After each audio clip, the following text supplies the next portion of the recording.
avec le plaisir de revenir à l'école de Neuvic. Voilà.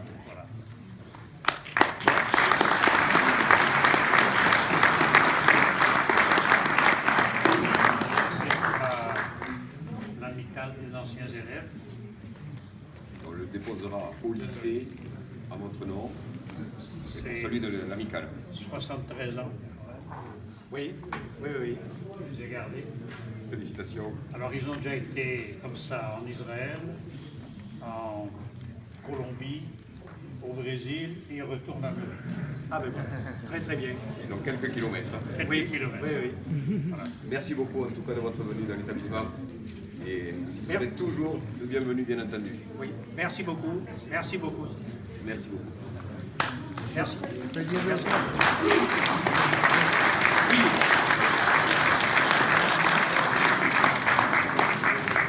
me permettez de rajouter 2 ou 3 mots pour parler de la carrière de M. Zierkierski. Oui.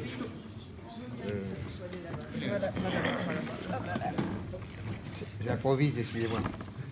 Mais je crois qu'il a un destin singulier, donc il faut que l'école le connaisse. La famille de Jacques Siekierski est originaire de Pologne. C'est une famille juive qui est venue dans les années 1930 à cause de l'antisémitisme et des problèmes économiques qu'il y avait en Pologne.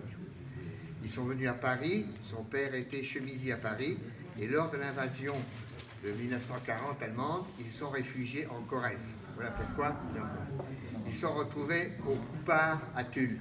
Voilà. Son père, sa mère et finalement 5 enfants, dont Jacques, né en 1932. Le père a été affecté au camp de travailleurs étrangers de Soudeille. Voilà pourquoi j'en parle en tant que Soudéillois, au camp de travailleurs juifs de Soudeille, c'est-à-dire qui, par une loi qui a obligé tous les étrangers qui vivaient en France entre 18 et 55 ans à travailler obligatoirement, mal rémunérés, pour diverses entreprises, en particulier forestières, et en particulier celle d'Henri Queuille de Neuvic. J'ai vu son nom mentionné, je le signale, mais pas spécialement. Son père, Ménage Siekierski, a donc fait vivre la famille difficilement parce qu'ils étaient sous-payés et il a fallu évidemment se cacher. Je veux dire la maman et les enfants. Le papa et la maman ont caché les 5 enfants dans 5 familles différentes, à la Gardanval, d'autres endroits, et Jacques a été caché dans la ville de Corrèze, pas dans la ville, dans la commune de Corrèze, à un endroit qu'il n'a pas retrouvé. C'est pourquoi j'en parle. Il a eu beau se promener, on a aidé, on n'a pas retrouvé la famille qu'il a accueillie pendant 2 ans, de 1943, 18 mois, 1943 à 1944, et c'est là que Jacques, à 10 ans, est devenu berger, a commencé à traire, il sait toujours traire, traire les vaches, il est devenu berger, et son père, en 1946, je pense, l'a envoyé tout naturellement, vu sa formation, à l'école d'agriculture de Neuvic. Voilà. Entre-temps, le père, qui était dans le camp de Soudeille, lorsque le camp a été dissous, est entré dans la résistance.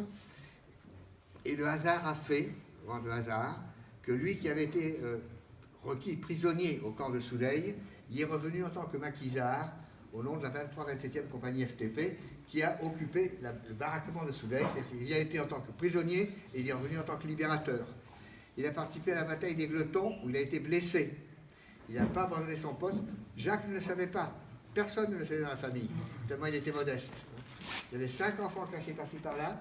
La maman cachée par les bonnes sœurs de l'hôpital de Tulle, en tant que soi-disant lingère, et lui, combattant, blessé et s'est retrouvé son dossier militaire au château de Vincennes.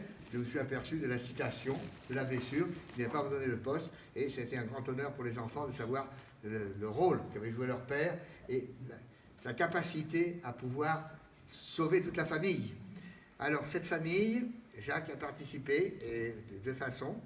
Il a réussi à obtenir qu'une des familles qui avait caché ses frères plus jeunes soit faite juste parmi les nations, à la Gardanval.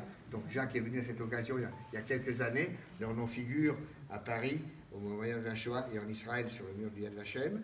Et puis Jacques, sachant que son père avait été un permanent du camp de Soudeille, un libérateur de Soudeille des Gletons, a contribué à ce qu'on élève une stèle à Soudeille. Vous pouvez la voir près de la gare, en hommage aux 170 déportés, 170 déportés du corps de Soudeille morts en déportation à Auschwitz, et il a contribué par sa présence et par son soutien financier à ce que cette stèle soit élevée et à ce qu'un livre soit publié, livre qui a été reproduit l'an dernier avec une préface de Serge Klarsfeld qui a honoré effectivement de ce coup-là la famille Siekierski.